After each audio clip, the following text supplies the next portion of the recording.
Guys, thank you so much for joining in here. And I'm Abhishek, and I am representing Headstart right now. And so right now, so this is a part of the D2C club. As announced on the group, we would be hosting multiple sessions every alternate Tuesdays on various topics around D2C and the challenges that we as founders have been facing.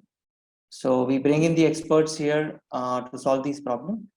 So just a quick understanding about Headstart before we move forward. So at Headstart, those who do not know, we are right now in not the 13th, even the 14th year of Headstart. So we predominantly have been helping a lot of startups across the country. We have more than 50 cities that we are currently operating in. And so the objective here is to connect the dots between startups and helping them to connect with the right stakeholders in the ecosystem. So D2C is one of the favorite topic of not for us, but an exciting opportunity for the entire country. So this is called the Decade of D2C, wherein we are seeing by 2025 itself addressable market of $100 billion, right? And this industry is growing by leaps and bounds in every direction. A lot of new startups are coming in, mergers, acquisitions are happening, funding is happening big time. So I'm excited to be here and welcome all of you here in this first session of ours of Decoding D2C, wherein we have somebody who have done from 0 to 1, 1 to 10, and seen the D2C phase when the D2C was not a term in itself. So just to introduce Arjun. So whoever who doesn't know Arjun, I'm sure everybody knows Arjun here. So Arjun is a D2C founder and an investor himself now. So he has built Dr. Vaidya's, which was one of India's leading Ayurvedic online brand, which got acquired by RP Sanjeev Goenka Group, right? And this probably was the biggest D2C exit that India might have seen. So right now he is a lead at Verlinvest and is an active angel investor. So how we're gonna schedule this is we would like to understand from Arjun his story around starting up, and then a part towards exit. And post that we will open it up for Q&A for people to ask questions. So welcome, Arjun.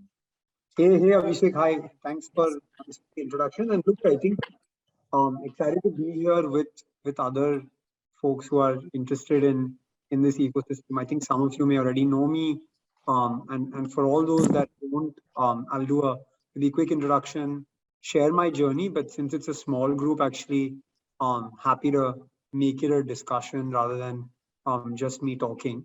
So I'll tell my story, talk about our journey, how we got to where we are today, and then maybe we can have a chat and discuss each one of you and where you are. So, look, my name is Arjun Vaidya, and Vaidya, my last name is Ayurvedic doctor.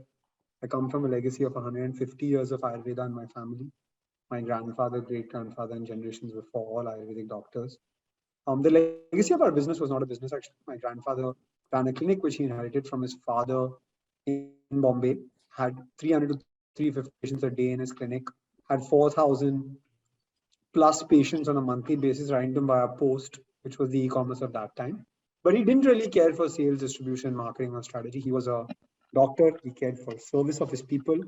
And so he offered a free consultation in his clinic because he didn't want income strata to prevent people from coming into the clinic. So that was the sort of idea behind what my grandfather did with his clinic. When my father graduated from college in the late 80s, he wanted to make a brand out of what my grandfather had. And so they tried to work together, but my grandfather just never understood why he needed to pay money to get people to come into his clinic. And so eventually, my grandfather said, look, this marketing thing doesn't make sense to me. There are 300 people that walk in on a daily basis here. So this business thing is not for me. And they went their own ways. And eventually my dad started a pretty successful business in the jewelry and watch space, has been running that for the last 35 years. And that's my family business. From my story's perspective, actually, I was born with juvenile bronchitis. So I suffered from age 2 with asthma. I grew up with pumps, nebulizers, inhalers, steroids. And I couldn't play the same sports that my friends played, right? So I love cricket. You can see my home cover is the India cricket jersey as well. So started playing cricket at age 5 and um, couldn't, like, there was too much dust on the cricket field. So my grandfather moved me off the cricket field. And I was playing golf and squash instead of cricket and football like the other kids. And so I always believed that asthma prevented me from having the childhood that I wanted to have. And I got on Ayurvedic treatment very early on, and 14 years of treatment later, I was cured of asthma. So by 16, I started playing cricket again. I was the kid who wasn't allowed Coca-Cola, Limca, Fanta, and Sprite. I had ice cream at age 12, 13 for the first time. And so when I got cured of asthma, I started playing cricket again, and eventually was made captain of my school cricket team because I was the most regular to practice, not because I was the most I was the most talented player, but I was the most regular to practice. And I think with that, I started believing that the science had more than just family legacy. It had sort of given me some significant change in my life. And yeah, I spent a lot of time with my grandfather.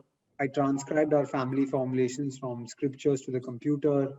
And I became a believer in the science. I went to the US for my undergrad in 2009. I saw a move towards natural organic products there. I saw yoga being repackaged, right? Yoga mats, yoga gyms, yoga apparel, Lululemon, like multi-billion-dollar industry in the US. And I started thinking to myself, like, this is Indian, but they've taken it, they've repackaged it, and they've given it back to us in a format that's accessible.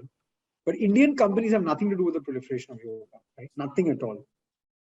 And so uh, I remember calling my grandfather from campus at the time and saying, hey, this doesn't make sense. We have to be Indian companies that take Ayurveda to the world. And I want to do something with this legacy. So came back to India in 2013.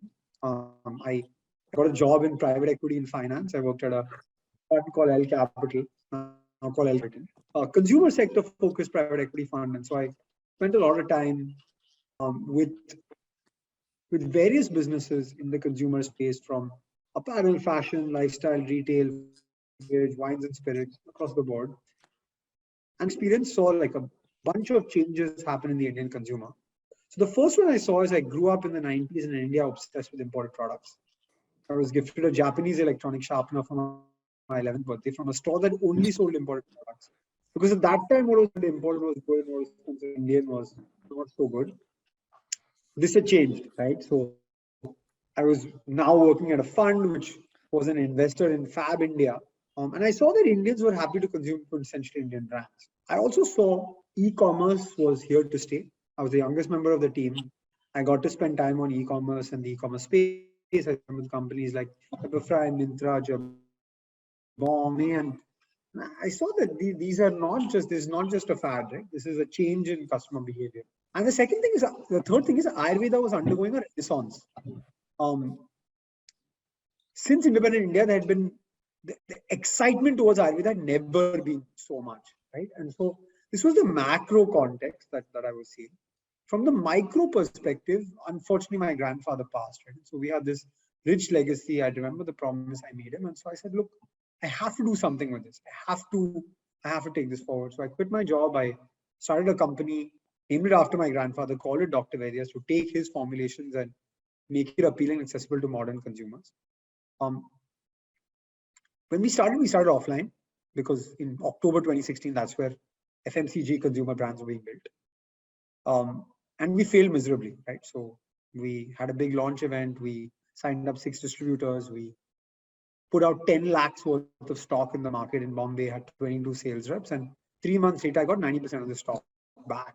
And from that, I had a big learning, and that was that, look, we had no right to win. We were up against Dabur, Himalaya, Patanjali, Baidyanath, Zandu, all of these big brands. And I was 24 and a half years old. I didn't know how to operate an offline business. And so that failure actually early on taught me the journey that I would sort of embark on for the next 3.5, 4 years. And it would be riddled with failure, right? That's what we go through as founders. But also, if something's not working, deep dive, figure out why it's not working and cut the cord. And so we stopped offline early, and my wife, who was my fiance at the time, she told me, hey, look, she was in the founding team at Nikon, so she said, hey, look, this online thing is here to stay, right? You've seen it at your time with Dr. Vaidya, your time at L Capital, private equity. I'm seen it at my time with Nika. So why don't you look at the online space? And so I convinced her to join, and eventually she joined the business, and we started D2C or what we used to call digital first or online only in November 2017. We took a year actually to learn digital business: Facebook, Google, Amazon, supply chain ops, logistics, warehousing, customer retention, CRM. And in a year, we got from 0 to 50 orders a day. And today you'll think 50 orders a day is not a large amount, but at that time, 50 orders a day was a significant amount of sales. Single branded Ayurvedic website at customer acquisition cost of 30-35% of average order value, 50 orders a day was a big deal. And so we said, hey, we smell the business and there is huge scale possible from here. So let's hyperscale this.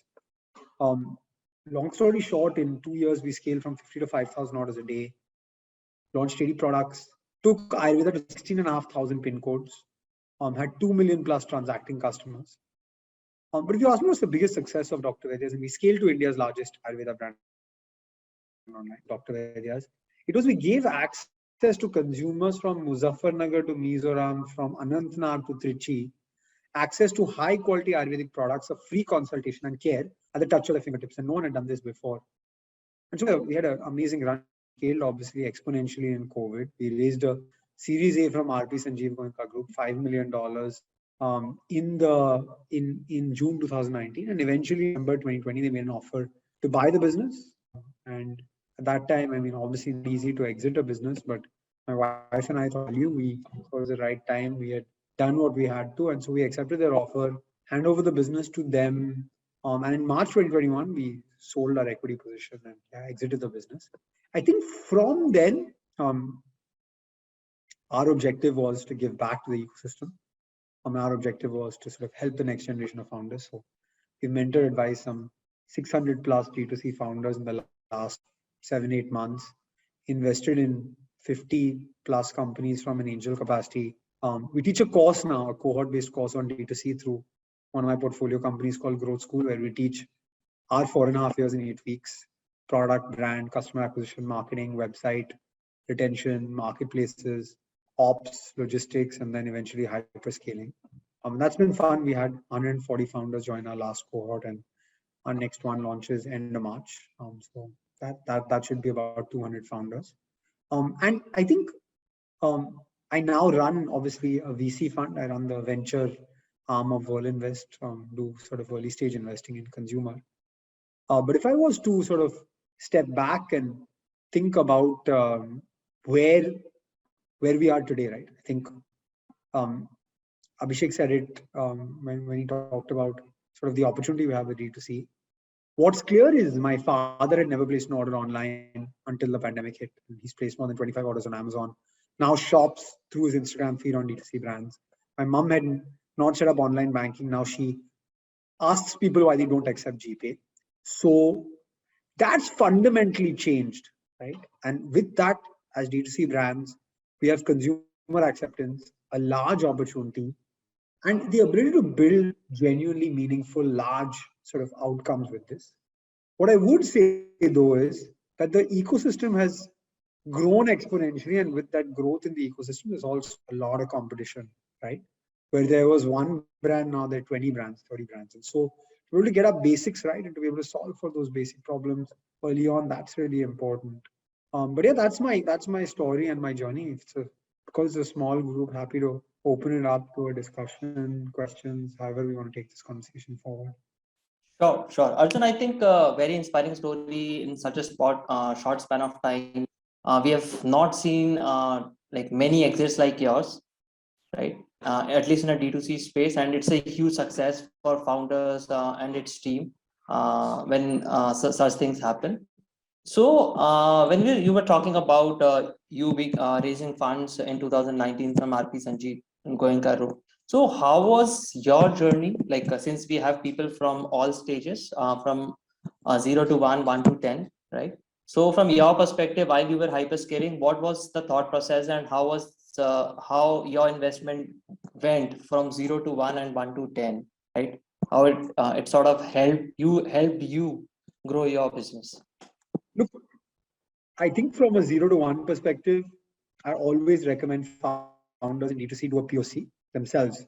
Bootstrap it, put out some product, get 1,000 customers. Like, you can do it yourself. It's much easier to raise investment when you've already done that proof of concept, right?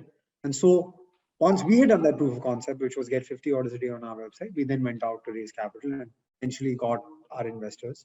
Some tips that I would give for raising capital, right? Think deeply about why you're raising capital, not the Economic Times article, the Your Story article, or what everyone else is doing, why you need the capital. Be very contextual when you reach out to investors. So reach out to relevant investors for a reason. As an investor now, I get like 100 inbounds a week. I only respond to contextual ones because I can't physically respond to so many. Be very prepared with your deck as well as preempt questions that come. D2C are becoming hot. So are there specific areas that you point out as an investor you have been hearing out? Look, I think in general, the early stage landscape has become much more exciting. We have much more capital available, much more since COVID, many more angels who are investing. If in 1 year I could do 55 investments, and I think I'm not as fast as some other people, you can think about the pace that capital is being deployed in India. And so, yeah, as long as you have a high quality opportunity that's differentiated and you're doing something genuinely unique or exciting, I think you'll be able to find the capital. But that doesn't mean that you shouldn't be prepared or you shouldn't be sure of what you're doing. Why is there so much excitement towards D2C as compared to other spaces? Because it's very easy for investors to relate, right? You buy the product, you consume the product, you try it, and then you know whether it's something that makes sense to you or not. As opposed to B2B SaaS, deep tech, enterprise tech, even consumer tech, you can consume all the products yourself. But in D2C, you can consume it, or someone in your house can consume it, your family can consume it, your building can consume it, your friends can consume it. It's easy to get feedback and touch and feel the investment. So it's in a layman term, if I have to put it, it would be put in something like I investing my money in PNG in stock market, right? Because I can consume that product. I know the product is good. It is here to stay for long run, and it's gonna grow only. Yeah. So coming to one fundamental question around when investors look at a D2C brand, right? So what are those some of the matrices that initially they look for just to get a validation of the product market fit? I think 3 things. One is founder. One is founder. I would say 50% on founder, right? Like, what's the background of this person? Why is the person the right person to solve the problem? And is the person going to be able to fight failure with grit and resilience? Because it's a long journey. That's number one. Number 2 is addressable market. Is there a large enough market for this opportunity to be really, really big? That I would say is the second one. And the third one is business metrics, unit economics, growth velocity, how the P&L looks, what's the growth been, how many customers the business has, how many channels it's activated, what's the team structure. So I would say for me, it's 50% founder, 20% addressable market, and 30% business metrics. And growth versus profitability, how is it looked at? I think in early stage, maybe growth. Yeah. So another one cool model, Arjun, that have come in is Thrasio model, right? A lot of Thrasio based model have come in India, and they've been looking scouting for ventures, D2C brands. So your take on those, and how are they trying to, they're trying to consolidate, I'm presuming, right? So your standpoint on those? Yeah, look, I think it's interesting because it gives a lot of options to founders. It's not for everyone, but for the ones that choose it. Look, my wife's an advisor to Global Bees. She's done 14 acquisitions for them in the last 7-8 months. I'm an investor in upscale you and go from a personal capacity. It's great for founders that you have VCs, you have the Thrasio models, and you have strategics. One more option that didn't exist when I was building. So now as founders, you have a lot of options to upscale to do a lot of things. Like D2C has become hot, and it's gonna grow it from here. Oh, Absolutely. sure. So, question from since you lead event like investments at Verlinvest. So, from a fund perspective, if you can just help people understand how can they reach out to Verlinvest, what has been the thesis? Yeah, look, I run the early stage fund for Verlinvest. So it's a fund that invests $1 to $5 million across the consumer landscape, consumer brands, that's D2C, consumer internet, enablement to e-commerce and e-commerce. So you can just write to me on LinkedIn if you want to reach out, but we're not a seed stage or a pre-series A stage fund. We'll only invest in a business once you reach 15 to 18 crore ARR. So you should have crossed at least a crore a month. That's the right stage for us. Having said that, from a personal capacity, I'm agnostic where we come in. But yeah, from the fund perspective, I think that's the scale we look at when we evaluate D2C investments. Sure, wonderful. So, before I ask more questions, guys, if you have any questions, feel free to jump in. Since we are a small group, Taki, Taha, Soham, Sashi. So happy to address. I think Arjun will be happy to address that. You can unmute yourself, go on a video, ask yourself. Should be good. Yeah, Akshara, you have something to ask? Yeah. Hi, Arjun. Hi, this is Aksha here. Am I audible? Sure. Yeah, audible. Hi, Arjun. So I'm from Mysore. I'm a founder of an essential oil brand called Truly Essential. So we manufacture essential oils, cold pressed carrier oils, and our own proprietary formulations. So I started the brand about 8 years back, and then launched another brand called Forest Fresh. I have a quick question, Arjun. So when you spoke about you and your wife taking that 1 year to understand digital marketing, I just want to know what are the steps you followed, because here my products are there offline and online, and currently I feel I'm in that stage where I can scale, but this understanding of the whole digital marketing is an ocean, right? So did you all do it with an external agency coming in? Did you all do it internally? I mean, what is the process for a brand to grow digitally? So that it's a huge confusion. So if you could throw light on it. So Akshara, look, I think the first thing I would say is you have at max 3 months to learn what we took 1 year to learn, because you're facing 20 times the competition that we are. And so a lot of your competition will know the basics that we didn't know when we started, right? Right. So the time frame you have is not 1 year. There's a lot of information available via digital. There's a lot of courses you can now do. You can obviously use agencies to help you with things, but I think the bare minimum basic understanding you should have yourself. That's why we teach our D2C course, right? Where we teach performance marketing, Amazon, etc. But there's a lot of other resources available for you to learn from online. To do it for you because otherwise you get taken for a ride. Understood. And is there any kind of marketing budget you all kept for the digital marketing, saying this is how much we would allocate every month? So that, and how many months did it take for you all to see considerable change and growth in your orders? Look, I think this is a question that my answer will not give you any relevant solution. Right. To see is an incremental business. Right. And spend 1 rupee today and you get success. You can spend 2 tomorrow and 3 day after, Correct. or the day after. So you got to set small goals. Right. And keep scaling from those small goals. But you can scale on a daily basis if you do things right. Right. That's what I would keep in mind. Right. Awesome. Thank you, Arjun. Thank you.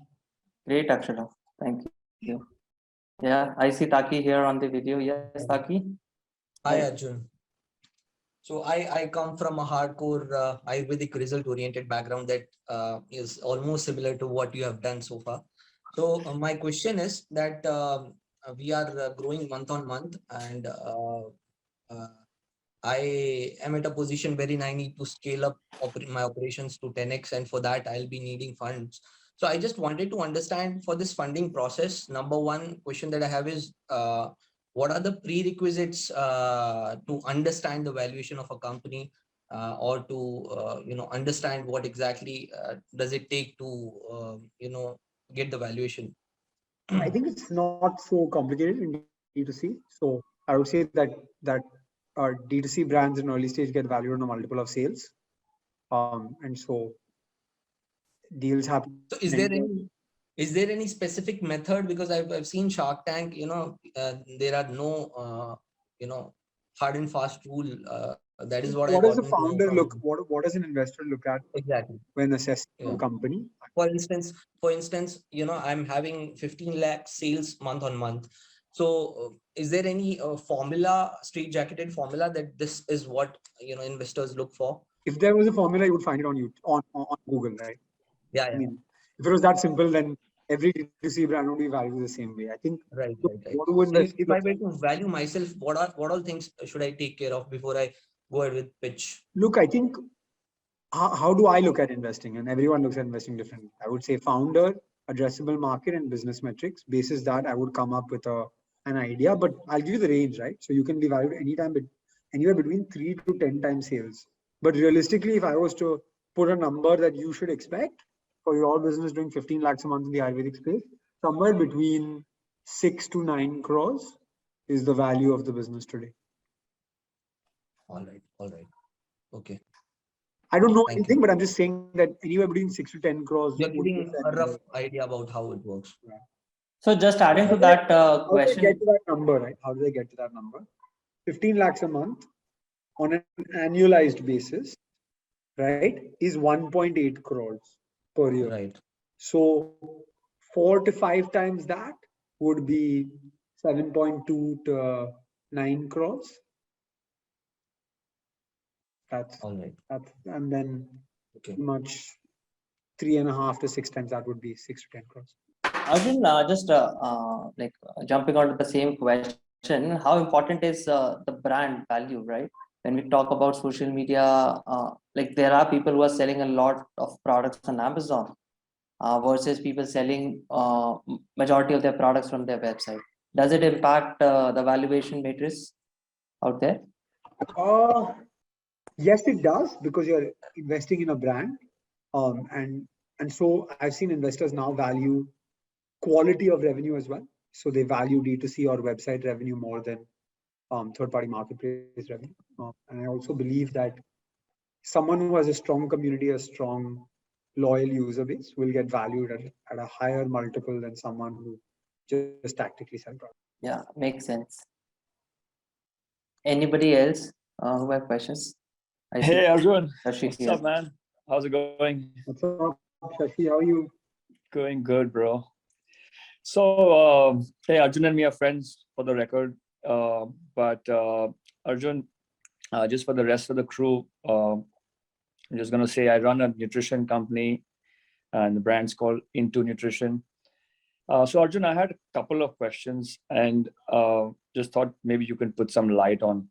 So my first question is, in your view, what's the, if we were to look at one focused North Star metric, what is that metric that as early stage growing brands should look at and really focus on? I believe sales solves everything. Yeah, for me, I think sales solves everything. So that's what, for me, that's the North Star metric. Getting more sales, getting more customers, getting happy customers. That should be the North Star. I'm not complicated the way I think. Okay, thanks. And the second question I have is that, and it's more from our journey where we are currently, specific to D2C. So we've really not opened up. We've just about started testing one state with COD just last couple of weeks. But what's been your journey when did you start COD from day one, when you sort of started focusing online, or were you focusing on just prepayment, and then when you did open the COD option, the channel, how did you see a surge or exponential surge, and how was returns? How did you deal with that? Sorry, just repeat the first part of the question. I know about returns. Right. So my question is that, for us specifically, we've been running our D2C play with just prepayment as an option. So obviously that's fine. That's limiting your customer base, because more than 2/3 of all orders in India happen on COD. Correct. So that was because, we started focusing on D2C in this pandemic, and so we wanted to just sort of play it slow. But now, what's your take in terms of when you were kind of running your business with Dr. Vaidya? Did you start COD from day one, or what was your? We started from day one. I mean, there was no way to run Dr. Vaidya without COD. Given our customer base, having said that, I would say, look, your point on returns is a critical one, right? Because it can kill a D2C business. Absolutely. I mean, you're at that journey where when you have a little more extra money to kind of experiment with a higher value product, it becomes a little critical because. So that's why I just wanted to kind of get a sense of. Okay, so look, I think on returns, it's what can kill a D2C brand, and so your point is valid. Having said that, there are ways to mitigate returns. Number one would be simplest: confirm the order before you dispatch it. There are tools like GoQuick, where I'm an investor, which helps with sort of an AI mechanism to predict whether the return will come or not. Second, ensure delivery is faster. The quicker delivery, the less the chance of return. If you take 14 days to deliver, maybe a customer will not accept the COD order. And the third, every time you get a return, figure out why that return has happened so that you learn something about what you should not do with your performance marketing or customer acquisition. Oh, I think that's interesting, actually, to kind of look at each order very, very closely as to why the order kind of came back. I think that come back. Yeah, I think you should be able to say, hey, that customer orders COD again. Right. I will ensure that I check twice before the customer buys. Okay, great. Thanks. Arjun, I have a question. Hello. Am I audible? Hello. Yeah, not so clearly. Yeah, is it audible now? Yeah. It is better. So since you have been, you've expanded your operations in offline market really, really well, I would love to know. I've been operating only online and through consultation basis. I haven't explored the offline market. I didn't do any offline. You haven't gone offline so far. You say you've gone offline, but you failed, right? That's what you say. Yeah, now maybe Dr. Vaidya is offline because it's gone to all Spencer stores, but I'm not the expert on offline. Okay. While I was running the business, it was 95%. Okay. So Arjun mentioned he started his hands with offline, but shook off after I think 6, 8 months. So I'm not the expert. There are much better people at offline than me. I actually wanted to know, like, what should be step one if I wanted to, explore offline market. At 15 lakhs a month, I would say just focus heavily on online because you have a long way to go. Start offline now, you'll lose focus on one thing. Right. So coming to this question again, the same thing. So offline is again very huge, very massive. When we talk about a consumer brand, so at what stage, Arjun, should people start focusing on offline? Right? Is it like when you have 50 crores revenue or whatever, right? There's no revenue multiple or revenue number. I would say it's business to business, but where it becomes beneficial is when your D2C brand has brand pull in the offline store and the customers are already asking for it. Then you have negotiating leverage on your terms of trade. So you don't pay listing fees, you pay lesser marketing fees, you get a good margin. Otherwise, if you go offline early on, you'll pay a listing fee, a marketing fee, a visibility fee, and like 40-45% margin. So you're basically losing money on every order and you're not getting paid in time because there's a 60 or 90 day credit cycle. Whereas if a customer is going and demanding you and then they reach out to you, you actually have negotiating leverage on the TOT, the terms of trade. So whenever you have this, it would be a good time to go offline, according to me. So when I say offline, I don't mean any bigger brands. When I say offline, it means tapping into retailers and wholesalers and distributors. Sure. So you will sell to a distributor, the distributor will sell to retailers, but the sale of the product to the retailer will happen through your sales rep. The distributor is not going to sell product for you. So you'll have to hire multiple sales reps to do beats to go store to store, number one. Number two, you'll have to pay for visibility at the store because if you don't, your product won't sell. And number three, you only get paid when the product is sold. And so 3 months, 6 months later, you may actually get all the product back and you won't even know whether it's sold. So your cash flow is also locked. That's the thing. These are the things you have to deal with when you start GT. And a smaller organization, GT is even tougher than doing bigger stuff. Even tougher. That's true. Cash flow is again a very big question mark for us. Hi guys, can I jump in with a question? Sure. Why not? Please. Arjun, my name is Rajiv. Thank you for your time, man. So my question revolves around just to latch on to the first question we were asked by Akshara about marketing. Is there a healthy ROI metric one should aim for when spending money online? Yeah, so look, I think this is the first thing we teach in our D2C course as well. And that's unit economics. So you should make money on, or at least break even on the order. And so the way to calculate is, hey, here's my order value. Here's my discount. So here's my realization per order. This is my COGS. So that's my gross margin. Below that, I have a logistics and a packaging cost. Whatever is remaining after that, that should be my customer acquisition cost at max. If you lose money on a per order basis, you're doomed as a business. So Got it. your CAC should reflect what's left to break even on that first order. Got it. But is there a, so I get that obviously you don't want to burn money per order, but from a acceptable or best practice industry standard point of view, is there every rupee that we spend should give us at least 4 for that to be a successful enough campaign? No, if your gross margin is 20%, then no, it can't work. But if your gross margin is 80%, that will generate a lot of money. Okay. So I guess it's a function of all of those things rather than having a... And it depends which category you're in. If you're in a category with less competition, you may actually expect a higher ROS. If you're in a category with more competition like personal care, you may expect a lesser ROS. If you have a stronger brand with great social following and great community, you may get a higher ROS. If you don't have a strong brand or in your early days, you may get a lower ROS.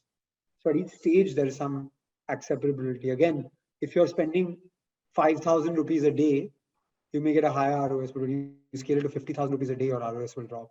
And when you scale it to 5-7 lakhs a day, like what Dr. Vaidya was spending, you can't expect the same ROS as when you're spending 50,000 a day. Got it. And what would you say would be the bare minimum skeleton within your organization in terms of team? What kind of skill sets do you need to, because that's where I struggle. My D2C play is fairly poor. And we're trying to put together a small team. I talk to people very often. I'm unable to articulate what it is that I need someone to perform at work. Therefore, the interview is fairly half-baked, you know. So just from a team building point of view, are there certain skill sets that one must have within the organization to optimize the marketing? Forget the operations, forget the rest of it, just to optimize. You're like the 100th founder to ask me this in the last year. So if you just ping me on WhatsApp, I made a team structure for sales and marketing for D2C at various phases. So small, medium, and large. Small would be where you are today. Medium would be about 200, 300 orders a day. And then large would be about 1,000, 1,200 orders a day. So at each stage, what should be in-house, what should be agency driven. I've made like a sort of hierarchy Excel sheet type chart. That'll be fantastic. I'll send you a quick text on WhatsApp then. That's my questions, man. Thank you for your answers, Arjun. Wonderful. So, Arjun, another interesting question a lot of people have been asking and been demanding is how to champion Amazon, right? So, I think it takes like hours to teach this. Yeah. Obviously, but maybe a few tips. Your listing should be optimized for your search keywords. You should use enough imagery in your listing to explain the product. Every listing should at least have one video. And you should know how to market on the platform because it's very technical, the marketing on Amazon. So yeah, I think that's what I would think about. Yeah, no, so my question fairly was around performance marketing on your D2C website versus Amazon, right? So how do people kind of at what stage people focus on bringing customers on their website versus getting orders from Amazon. You should do both. I think let the customer and the data tell you what's working, but you should do both. Okay. So let people try hands on both, and then data tells you where you have a good, like better ROIs in terms of marketing. Wonderful. Great. Any other questions, guys, you might have? Yeah, Abhishek, I had a question. Can I jump in? Please introduce yourself. Yeah, Arjun, this is Soham. You just come on video, that'll be great. Sure. Yeah, so I am part of Free Furniture. It's probably a less explored category in D2C. So we are in the furniture space, right? Now my question comes as an amalgamation of a lot of things that you said right now. Like, for example, in the first few months, you need to put in your own money and then try to scale and show some proof of concept and then probably raise money, funding, right? Now, if you look at it, a lot of these FMCG companies or other sectors, they can get stuff contract manufactured, right? But let's say if you're looking at furniture, you'll only get margins when you can do it yourself, is what I've seen usually, typically. So any suggestions there, because you can understand how much capital investment would require for setting up a factory or something like that, right? So any suggestions? There is contract manufacturing systems in furniture as well. I know that for a fact. I know some furniture. Okay. I know some home decor brands as well. I've spoken to many founders. It would be a lot of capex to set it up yourself on day one. In the future, can you set it up? The answer is yes. But putting up a factory when you don't have any sales, I don't know if it's something I would do. Right. No, I mean, so just as an, just to understand the industry, so you would have such companies who do contract manufacturing, let's say furniture as such, right? Like, I just trying to understand the model. Look, I think if you have to and you can't get anyone to do it, maybe that's the option. But I'm sure you're able to find a solution from the contract perspective. Got it. Cool. But at scale, maybe you say, hey, I put up my own factories because I unlock the margin capability. But for a pilot or POC, I would not put up a factory. Right. No, because that's what I've seen with companies like Wakefit, right? Like where they get the maximum amount of margins because they manufacture. That's why I was coming to the question. Yeah, no, I agree. You'll get the maximum margin, but you got to opportunity cost. Right. Got it. And then focusing on operations, right? Wherein your efforts in the initial phases should go on building, having a right product, selling it to the customers, getting feedback, rather than like focusing on the margins, maybe initially. Got it. Thank you. Wonderful. Any more questions, guys? Super. Thanks for having me, Abhishek. It's been a lot of fun. Yes, Arjun, thank you so much. Thank you for being here. And it was like a one-on-one session wherein a lot of people could get their answers than anything else. So which makes the community strong, and so your support means a lot. Awesome. Thanks. Take care, guys. Thank you for your time. Thank you for your time, Arjun. It's been fun. Thank you so much for your time, Arjun. Thanks, Arjun. Thank you, Arjun. Yes, thank you, guys. Take care. Bye-bye. Have a good evening. Bye-bye. Thanks, Abhishek. Thanks, Abhishek. Thanks, For a Headstart. wonderful session. Thank you, Abhishek. It was great. Yes, thank you, Akshara.